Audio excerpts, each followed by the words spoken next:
কবরে যায় নিজের খেলা দেখতে দেখতেই তো জিন্দগি পার হয়ে যাবে। ও আর কোথায় ব্রাজিল আর আর্জেন্টিনার খেলা দেখবে? তো কবরে যায় নিজের খেলাই দেখবে নিজে। একজন আর্জেন্টিনার হয়ে খেলবে, একজন ব্রাজিলের হয়ে খেলবে, মনকের নাকির দুইজন না। আর ওরে বানাবে ফুটবল।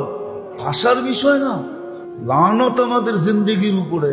মুসলমানের দুরবস্থা তো এই জন্যই। মুসলমান খেলা লয়া মাতে, সারা দেশ খেলা লয়া পাগল।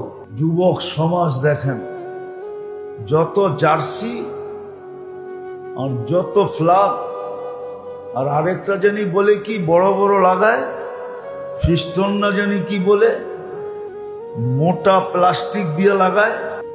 যত টাকার বাংলাদেশে ব্যয় হয়েছে, ওই টাকাগুলা জমা হইলে কোনো একটা ছোটখাটো ইউনিয়ন না জেলার দারিদ্রতা দূর করা যাবে। এই পর্যন্ত মিডিয়ায় আসে নাই, ডর্জন খানিক মৌত হয়ে গেছে। ব্রাজিলের 80% মানুষ বাংলাদেশ চেনে না। আর্জেন্টিনা আলার 90% মানুষ বাংলাদেশ চেনে না। কিছু সরকারি কর্মকর্তা ছাড়া কোন পাবলিক বাংলাদেশ চিনে কিনা আমি জানি না।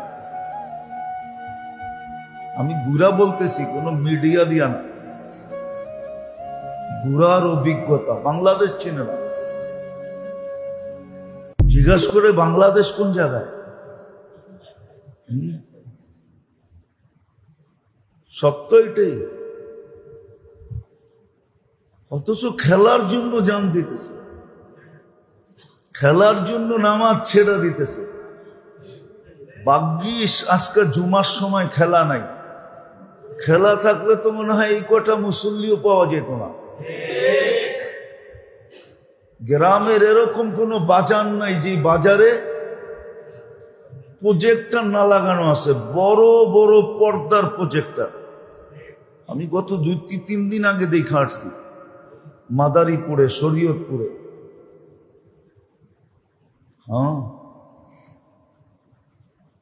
আবার এটা বলে স্থানীয় সরকার ভাবে ব্যবস্থা করা হয়েছে, প্রত্যেক চৌরাস্তায় প্রজেক্টর লাগায় দিছে। গাড়ি নিয়ে আগানো যায় না, মানুষের ভিড়ের কারণে খেলা দেখতেছে। কবরে যায় নিজের খেলা দেখতে দেখতেই তো জিন্দগি পার হয়ে যাবে। ও আর কোথায় ব্রাজিল আর আর্জেন্টিনার খেলা দেখবে?